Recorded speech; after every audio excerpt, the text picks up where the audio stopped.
બ્રહ્મ સ્વરૂપ યોગીજી મહારાજ. એક ગમ્મતની વાત કરી દઉં. શાસ્ત્રી મહારાજ જબલપુર આવ્યા હતા.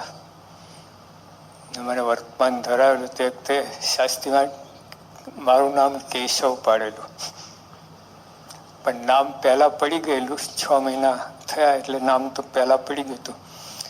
આ કોઈને ગમ્યું નહીં, ફોઈને એ લોકોને, એટલે નામ બદલી નાખ્યું.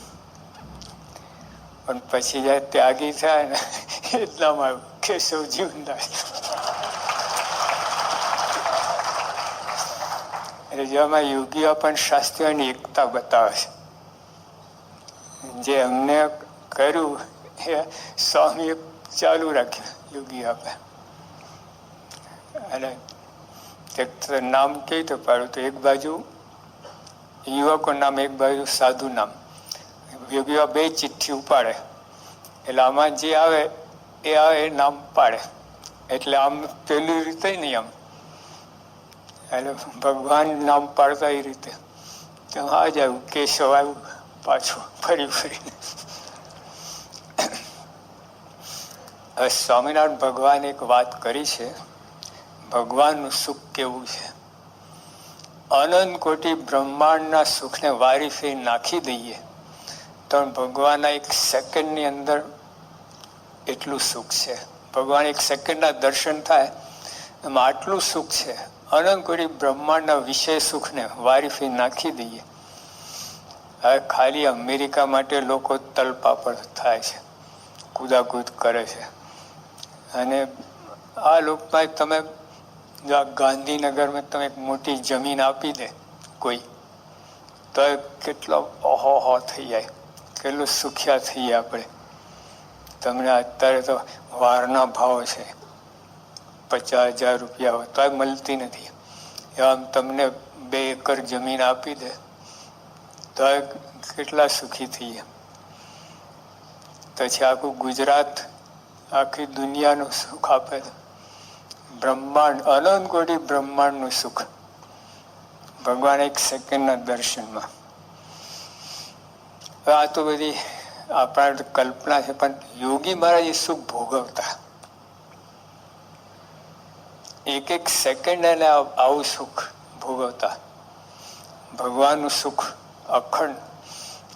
એટલે સુખ કેવું છે, અનંત કોઈ બ્રહ્માંડના વિષય સુખને વારી ફેરી નાખી દઈએ, કચરો.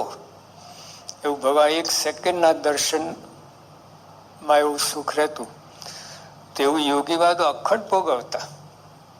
એટલે 1 જ કલાકમાં કેટલા સેકન્ડ હોય, 1 મિનિટમાં 60 સેકન્ડ. તો 60 સેકન્ડમાં કેટલું સુખ ભોગવી લેતા. તો કલાકમાં કેટલું, 24 કલાક કેટલું, વર્ષમાં કેટલું. હા, તો યોગી બાપા જેમ આ લોકમાં કોઈ શેઠિયો હોય, આખી દુનિયામાં ધનવાન કોઈ માણસ હોય છે કે નહીં? છે. આપણને ખબર હોય કે ના, આપણને ધનવાન માણસ છે. એમ યોગી બાપા આધ્યાત્મિક માર્ગમાં ધનવાન હતા. હા, હા, પણ વૈભવ છે, આંતર વૈભવ છે. ઓલું બહારનું વૈભવ છે, આંતર વૈભવ. તો યોગી બાપા આમાં ધનવાન હતા. હવે આ બાજુ તમે જો ધનવાન આજે જે માણસ છે કોઈ, એનો રેકોર્ડ બીજો બ્રેક કરી શકે છે. હા, આવતા વર્ષે રેકોર્ડ થાય. અથવા તો કોઈ આ મરી જાય બીજો આવે તો એટલે આને ધારક આને 10 અબજ રૂપિયા હોય તો બીજો 20 અબજ રૂપિયા મેળવીને આગળ નંબર લાવી શકે.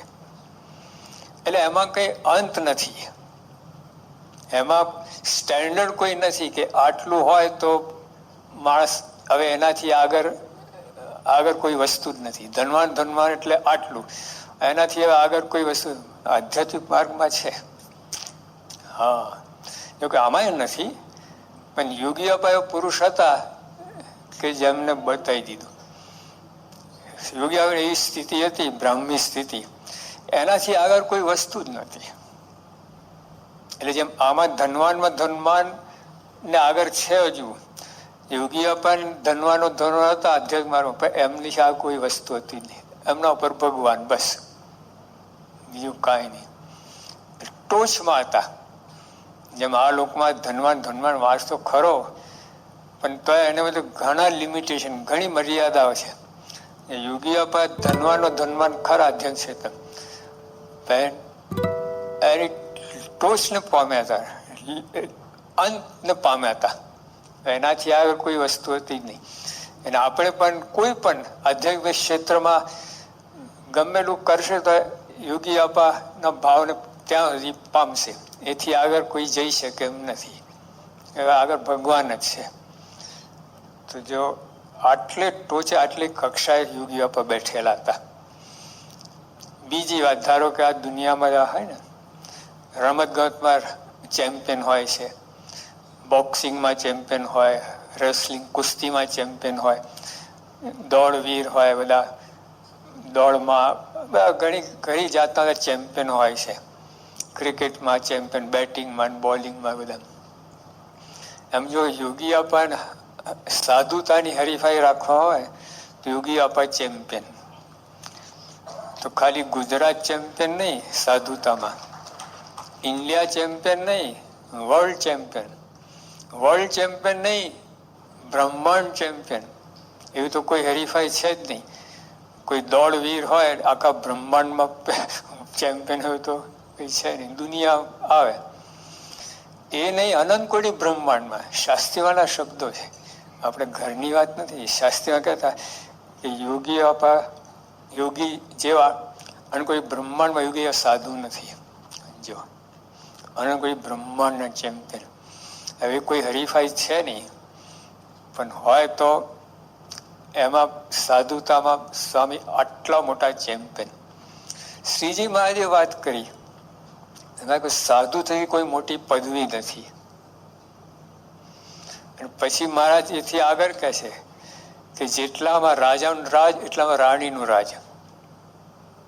જો એ બહુ સમજવા જેવી વાત છે કે જેટલું ભગવાનનું જેટલું ચાલે એટલું સાધુનું ચાલે. આવા સાધુ, યોગી આપા જેવા સાધુ, એટલે ભગવાનના પ્રતિનિધિ, ભગવાનની જગ્યાએ બધું કામ કરે, ભગવાનનું બધું કામ કરી શકે એવા સાધુ. સાધુ તો ઘણા છે, આજે પણ છે. પંડિત જવાહરલાલ નહેરુ ગણાય તો 70 લાખ સાધુ. હા, 70 લાખ સાધુ એમના વખતમાં. તે વખતે મુંબઈની વસ્તી 60 લાખની હતી. એટલે આખું મુંબઈ ખાલી કરીને સાધુથી ભરી દો ને તો 10 લાખને દરિયામાં નાખવા, એટલી ગીર્દી હતી. તો આજે તો કેટલા છે. યોગી આપા કઈ જુદી વાત હતી.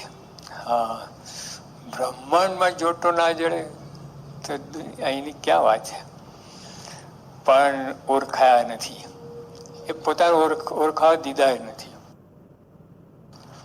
ભેંસ આગળ ભાગવત શું ઓળખી આપણને, ગમેલું કરે તો શું કામ. પોતાનું કામ કરી ગયા. આપણે ઓળખ્યા ના ઓળખ્યા, જેટલું બન્યું, જેટલું આપણે લાભ મળ્યો લીધો એનું બરાબર છે. યથાર્થ લાભ તો યથાર્થ ઓળખે તો જ લેવાય.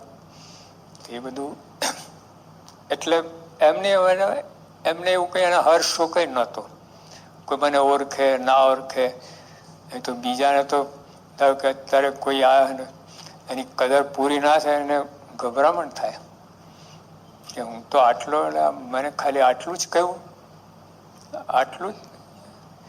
હું તો એટલે ગભરામણ થાય. એવા પડી જ નથી. એ તો પોતાના દાસના દાસ માનતા. એથી નીચી કઈ ડિગ્રી છે? એથી નીચું હોય તો દુઃખ થાય ને. એકદમ નીચા માનતા હતા પોતાને, અને એમાં ખુમારી રાખતા. એટલે નહીં તો બીજા દાસ કહે પોતાને, પણ લાચારી. હા, શું કરીએ ભાઈ, આ સત્સંગમાં તો આપણે દાસ છીએ. પણ દ્રાક્ષ ખાટી છે ને એવી રીતે બોલે. દ્રાક્ષ ખાટી છે ને એવી રીતે કઈ ચાલ્યું નહીં પોતાનું એટલે દાસ થઈ ગયા. હારો, યોગી તો જ્ઞાની હતા, સમજુ હતા, બધું સમજણ પૂર્વક કે દાસના દાસ હતા. હા, એટલે એમને ખુબારી રહેતી એની. એટલે જો આવી રીતે આવી વાત તો શાસ્ત્રીય યોગીઓ માટે ખૂબ કર્યું છે. યોગી આપા યોગી નામ જ ત્યાં જુનાગઢમાંથી મળ્યું છે યોગી બાપાને. હજુ 1 જ વર્ષ થયો ગૃહ ત્યાગ કહીને સ્વામી આવ્યા છે. એક વખત પાર્ષદમાં રહ્યા 1 વર્ષ, અને 1 વર્ષ સાધુ દીક્ષામાં, ભગવી દીક્ષામાં. 18 વર્ષની ઉંમરે તો યોગી નામ પડી ગયું એમનું.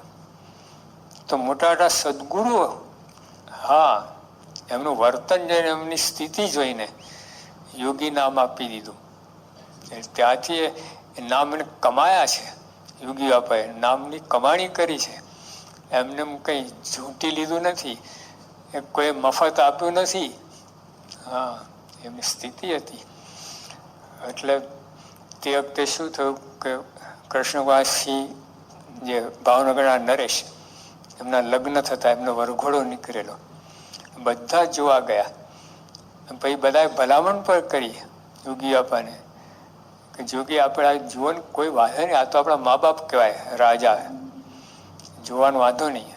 તો યોગી આ શું કહે, જેનો એકવાર ત્યાગ કર પછી એમાં પાછું જોવું શું, જો આટલી નાની ઉંમરે. એ યોગી પહેલાથી જ હતા, અનાદિના.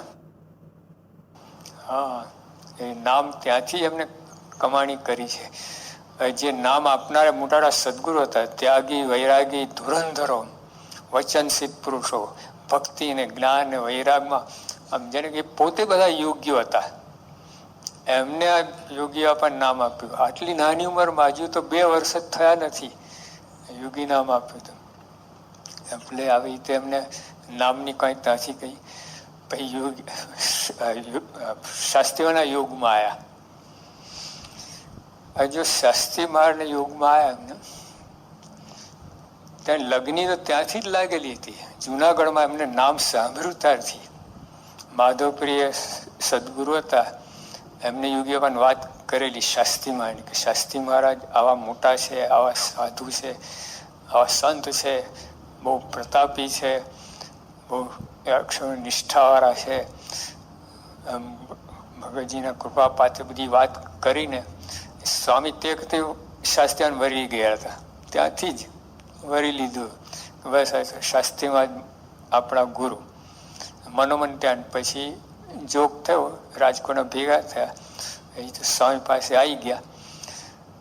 પણ જો બીજા એમને 14 ગુરુ કરેલા યોગી બાપાએ.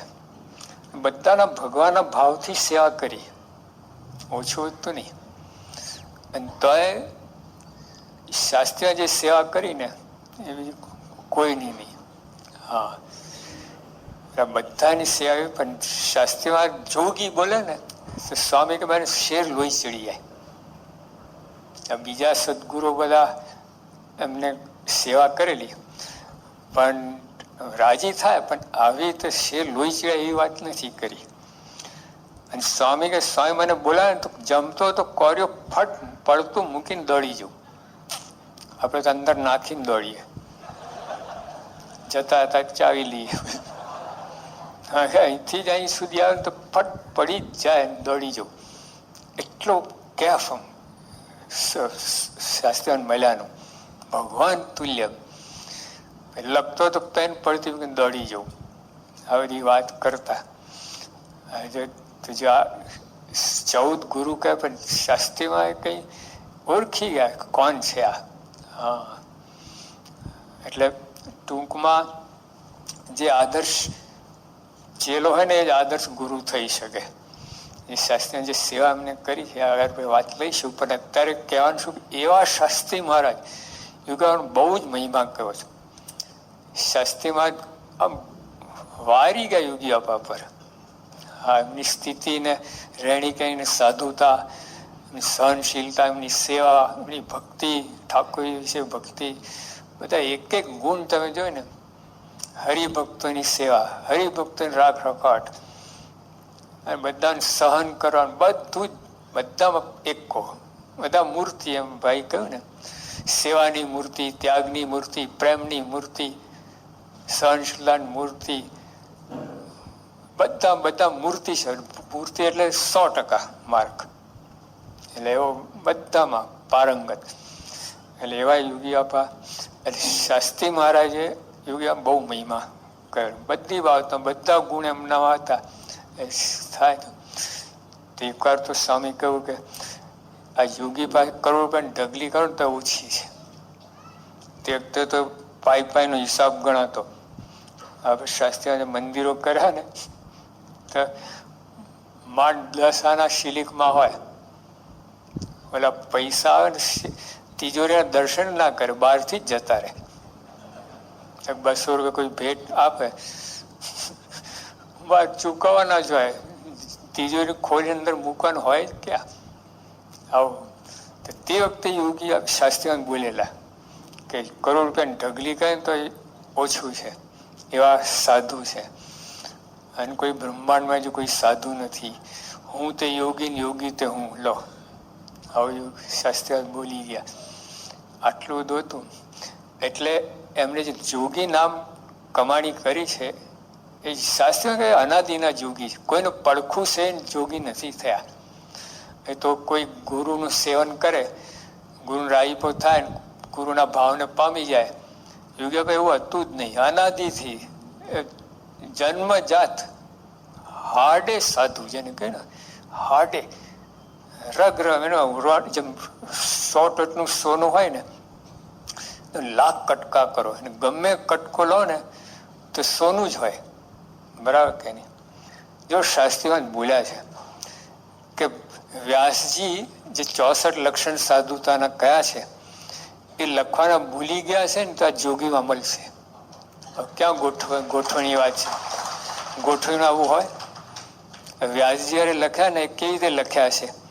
કોઈ સાધુમાં એમને 10 ગુણ દેખાયા, બીજા સાધુમાં ઓલા 10 માંથી 5 દેખાય, 5 નવા હશે. એમ બધા સમન્વય એમાંથી 64 ગુણ કોમન કાઢ્યા. હા વ્યાસજી. તો કોઈ સાધુ 64 હોય કે ના હોય? ધારો કે 50 હોય તો એ 64 લક્ષણ યુક્ત સાધુ ગણાઈ જાય. થોડોક 60% ઉપર જાય એટલે પછી એ બધા જ ગુણ છે એમાં એવું કહેવાય. એવું નહોતું. 64 ઉપરાંત કેટલાય ગુણ હતા. શાસ્ત્રીઓ બોલ્યા છે આવા સાધુ હતા. એ જો વ્યાસજીને યોગી આપવા મળ્યા હોત ને તો બીજે કઈ માથું મારું જ ના પડે. બેઠા બેઠા બધું આમાંથી લખી નાખત. ઓહો ઓહો ભાઈ હવે બધામાંથી આ સાધુમાંથી આટલા પછી ભેગું ખાઈને 64 લક્ષણ કાઢ્યા અમને. યોગીઓ મળ્યા તો બધું એકમાં જ પૈકે પાર પડી જાય. એવા યોગીઓ પાસે પણ આ પુરાવો શું? આ તો બધા આ દુનિયા બધા પોતપોતાના ગુરુને માનતા હોય, સર્વોપરી બ્રહ્મરૂપ જ માનતા હોય. ભયરૂપ હોય તો બ્રહ્મરૂપ માનતા હોય. હા, પ્યોર ભયરૂપ હોય. ભયરૂપ એટલે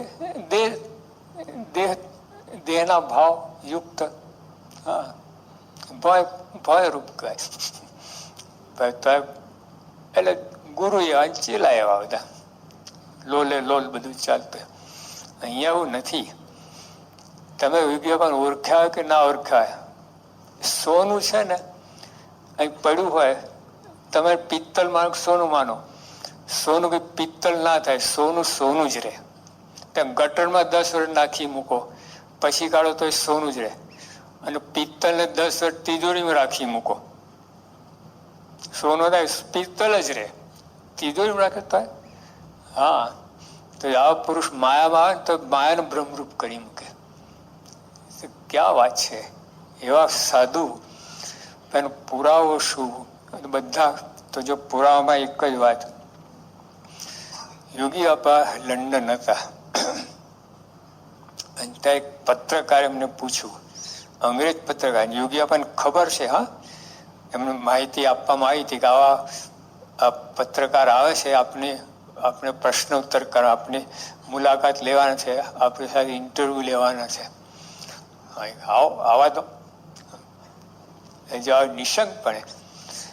જેને બનાવટ કરી હોય ને એને બીક લાગે, શું પૂછશે ને આપણે શું જવાબ આપશું. બાપાને પ્રશ્ન જ નતો, જે છે એ જ કહેવાનું છે, એમાં કાંઈ એટલે કોઈ બીક નહીં, કાંઈ નહીં. પછી કહેવામાં આવ્યું જો આ પત્રકાર આ લંડન ટાઈમ્સ 15 લાખ કોપી નીકળે છે અને બહુ ઇમ્પોર્ટન્ટ. આ બધી બાપાને ખબર હતી. પછી એટલે ભાઈ આવ્યા પત્રકાર, બધા પ્રશ્નો ઘણા પૂછ્યા. પછી એક પ્રશ્ન એમણે એવું પૂછ્યું કે તમને આદિ વ્યાધિ ઉપાધિ નડી છે, એ તમને કોઈ મૂંઝવણ થઈ છે ટૂંકમાં? યોગી આપણે એક સેકન્ડ વિલંબ જિંદગીમાં નહીં. એ લટકો અમે ત્યાં બેઠા જ હતા. અનુભવની વાત છે, કંઈ આમ સાંભળેલી કે ગોખેલી કે વાંચેલી મને કંઈ નથી, આમ અનુભવેલી વાત છે. એ સ્વામી લટકું કર્યું છે ને ઇન્સ્ટન્ટ. આમ જો આ સ્થિતિ હોય ને તો જ આ થઈ શકે. તો તો વિચારો પડી જાય. આદિ ઉપાય તમે નડી છે? હા, એકવાર આમ તો લોચો નીકળે જ, બિલાડું નીકળે જ. વાત જ નહીં, કોઈ જ નહીં. જો સ્વામીની ઉંમર તે 80 વર્ષની હતી, 80મું વર્ષ ચાલતું હતું. સાધુમાં 18 વર્ષની ઉંમરે સાધુ થયા. 80 વર્ષ એ દરમિયાન તો કેટલા લોકોને મળ્યા હશે બાપા. એ વિચિત્ર વ્યક્તિઓને મળ્યા છે બાપા. એવા કોઈ સમજે જ નહીં, મનનું ધારું કરે, હેરાન કરે, આવું બધું કે ઊંધું ઊંધું કરે, તો મૂંઝાયા નથી. બોલો, આપણે એ કઈ વ્યક્તિ મળે તો ઊંધા પડી ગયા. બાપાજી મળ્યા. સંજોગો એવા, જો એવા સંજોગો જો કેટલી હાડ મારી હતી. યોગી બાપા પોતે કહે છે એમને હરસની તકલીફ હતી. રોજ કેટલું લોહી પડે ઝાડા વખતે. તેને દવા કરવાનો સમય નહીં. યોગી બાપા કે લો, એટલે આમ પેલું પડી જ નથી દેહની. હા, અને એમાં દુઃખી થયા જ નથી, મૂંઝાયા જ નથી. આટલું બધું હોવા છતાંય, કારણ કે દવા તે વખતે મફત લેવાની. હવે વૈદ ક્યાં હોય અને દવા ક્યારે મોકલે? ટ્રેનમાં કે મફત મોકલે તો પૈસો ખર્ચીને પાર્સલ ના કરે. કોઈ આવતું જતું એની સાથે મોકલે. ક્યારે કોણ આવે ને શું કરે, ક્યારે દવા કરે ને ક્યારે થાય. તો પણ દવા આવી ગઈ છતાં દવા કરવાનો સમય નહીં. એટલે આવા સંજોગોની અંદર પણ સ્વામીની સ્થિતિ એમાં અલમસ્તાઈમાં જરાક ફેરફાર પડ્યો નથી. હા, મૂંઝાયા નથી એટલું નહીં, એ તો 0 લેવલ ઉપર આવ્યો. મૂંઝાયાની 0 લેવલ ઉપર. આ તો આમ પ્લસ. હા, આપણે આવો કઈ પ્રસંગ આવે તો માઇનસ થઈ જાય સીધા. એકદમ દિવેલું મોડું થઈ જાય, ઉતરેલી કડી જેવું થઈ જાય. આપણે એની અંદર મસ્તીમાં, એ બહુ જુદી વાત છે. અને મસ્તી ભગવાનની, ભગવાનનું સુખ, એની મસ્તી હતી. બીજું બધું સુખ છે ને ટળી જાય, અથવા તો એનો ઉપકો આવે. તમને દૂધ પાક ભાવતું હોય, 2, 4, 5, 6 વાળકા, પછી 7મો વાળકો કેસ્ટ્રોલ થઈ જાય. હા, ઉપકા આવે પછી. યોગી ભગવાન સુખમાં એવું નથી. એમ જેટલું તાકાત એટલું માંડો. તો જે યોગી આપાને ભગવાનનું સુખ હતું. એ ઉપકા આવે બહુ ધરાઈ જાય એવી વાત જ નથી. ભગવાન સુખ ધરામણી છે જ નહીં. હા, બીજા બધામાં થઈ જાય બધું. અરે અમે જ્યાં પધરામી જતા ને, પધરામી યોગી આપાને વખત અમારી પધરામી જુદી, અમારી પધરામણી ધરામણી. નાસ્તા પાણી એટલું બધું ધરી જઈએ. યોગી પધરામી તો પ્રશ્ન જ થાય. 1.25 રૂપિયો પણ પેટમાં આવે. લો, તો એમને મૂંઝાય નથી, ગુસ્સે થાય નથી. આવા આટલે દૂરથી બોલાય ને ખાઈ 1.25 રૂપિયા મૂકે. અમારે બધું થઈ જાય. હા, જો અમારે તો કોઈ નાસ્તા પાણી ના થયું કોઈ ગામમાં, ચોકડી પડી જાય, બીજો મંડળ જતો એને કહી આ ગામમાં જતા નહીં. હા, ઠેકાણું નહીં પડે. એવું સામેથી જાય એવા ગામમાં. હા, જ્યાં ઠેકાણું ના પડે સામેથી જ ગોઠવે. આ લોકમાં કોઈ ધનવાન માણસ હોય, એમાં યોગી આપા આધ્યાત્મિક ક્ષેત્રમાં ધનવાનો એટલે એમાં કેટલા ધનવાન હશે આધ્યાત્મિક ક્ષેત્રે, એમાં ટોપમાં ટોપ. હા, એમને તોલે કોઈ આવે જ નહીં. એ સ્થિતિ ભોગવતા હતા, એ સ્થિતિમાં અખંડ રહેતા હતા, માણતા હતા. એ તો જો આપણે કહીએ ને ભાઈ, જે યોગી આપા બીજી વાત કરી છે. બાપા શું કે કે પોતાના બ્રહ્મ સ્વરૂપપણાનો આનંદ ક્ષણ માત્ર મોરો પડવા દેવો નહીં. આવું કોણ બોલી શકે? આવું બોલી શકે કોણ? અત્યારે શું બોલાય છે? પોતાના આત્મા માનવું. લો, જો અહમ બ્રહ્માસ્મિ, હું બ્રહ્મ છું, માનવાની વાત છે. બાપા તો હતા. એક યુગીઓને શું થયું, એક સનાતન સ્વામી હતા. યુગીઓને કહ્યું, બાપા સાધુના 64 લક્ષણની વાત કરો. બાકી એ અમને ના આવડે. સનાતન સ્વામી કે તમારામાં છે ને કેમ ના આવડે? તમારા ખિસ્સામાં કેટલા પૈસા તમને ખબર ના પડે? તમારી પાસે શું શું છે માલ મિલકત તમને ખબર ના પડે? એ વાત કરે. 64 લગાય એમાં હતા. તો સ્વામી કે અમને એ ના આવડે. પછી સ્વામી શું કે, તમે શાસ્ત્રી, તમે કહો, તમને આવડે બધું. લો, અમે ત્યાં મુંબઈમાં પધરામણી નીકળેલા. તો વિલે પાર્લે ત્યાં એક શેઠ હતા. એ પોતાના બંગલાના ઝાંપા આગળ ઊભા હતા. ત્યાં નીકળ્યા એટલે એમને બોલાયા કે તમે સ્વામિનારાયણના છો? અમે હા. યોગી આપણને ઓળખો? એના જ ચેલા છીએ. તો અમારા ઘરે પહેલા તૈયાર જ છે. પધામ નીકળ્યા, એમના ઘરે અંદર ગયા. એ ચુસ્ત જૈન હતા. પછી એમને ખુરશી બતાવી. રસોડા આગળ ઉપર ખુરશી બાંધેલી હતી કે આમાં યોગીઓ 15 મિનિટ બેઠા છે. તે પછી એમાં ખુરશી વાપરી નથી, આમ ઉપર રાખી દીધી પ્રસાદીની. તમને આવું બધું? પછી આ નીચે બધા એમના જૈન ગુરુઓના ફોટા હતા. બસ્ટ આપણે પેઇન્ટિંગ આટલા આટલા આમ બધું જોયા. પછી ઉપર લઈ ગયા, એમના રૂમમાં લઈ ગયા. એમના રૂમમાં એક જ ફોટો યોગી બાપાનો. શેઠે સામે એક વાત, રાત્રે સૂતી વખતે છેલ્લા દર્શન સામે જ ગોઠવેલા. સાહેબ ઉઠતા પહેલા જ દર્શન. આટલું બધું? બીજા ગુરુ બધા છે આ કે બરાબર છે. યોગી બાબા વાત જુદી હતી. 5 કલાકમાં એ દર્શન કરી દીધા.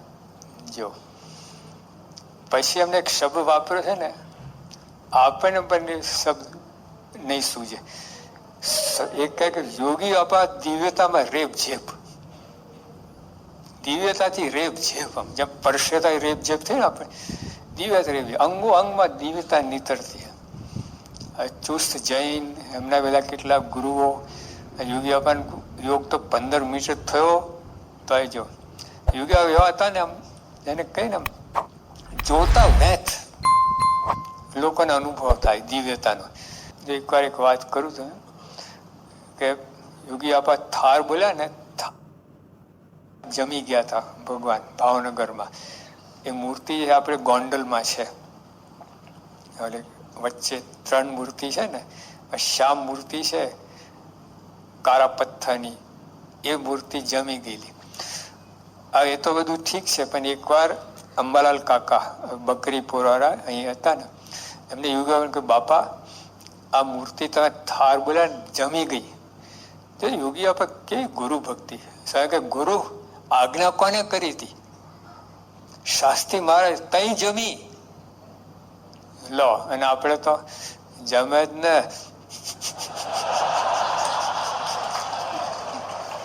આટલો ફેર. વાતે વાતે આગળ પોતાનું કોઈ અસ્તિ જ નહીં. એવી રીતે બધું શાસ્ત્રી મહારાજ જ. જે કઈ નાની વાત પણ શાસ્ત્રી મહારાજ, બધી વાતો શાસ્ત્રી મહારાજ આગળ. આપણે કઈ આવડે જ નહીં. એ રીતે ગુરુ ભક્તિ આવી રીતે કરી છે, ભગવાનની ભક્તિ રીતે કરી છે. બધામાં આવે તો કેટલી ટાઈમ પૂરો થઈ ગયો છે, પણ ટૂંકમાં કહેવાનું છે કે આટલી ઊંચાઈ ઊંચ કોટીના સાધુ હતા. સાધુ બધા ઘણા છે, પણ અસલી સાધુ જેને કહીએ, એટલે આપણને જોગ થયો, દર્શન થયા, એટલે એનું કેફ રાખવું, બળ રાખવું. યોગી આપતા ગાંધીજીના દર્શન કેટલા ને, તો ગાંધીના દર્શન કરનાર દર્શન કેટલા ને, દુર્લભ છે. તો યોગી આપણને મળ્યા. એક ગુરુ ભગત ને, એને કોઈનો અવગુણ લીધો. સાહેબ કે ગુરુ ભગત તમે શાસ્ત્રીના દર્શન કર્યા કે ના? આને કર્યા છે. એટલે હવે ગુના લો, તમારા કરતાં મોટા છે. એટલે એમ કહેવાનું શું કે આપણને આવા ગુરુ મળ્યા છે, આવા અને આવા પણ કોઈ પણ રીતે કંઈ પણ જોગમાં આવ્યા છે એનું બળ રાખવું, કેફ રાખવું. આ કેટલી દુર્લભ વસ્તુ છે, નાની વસ્તુ નથી આ. અને અત્યારે પ્રમુખ સ્વામી યોગી બાપા ગયા જ નથી.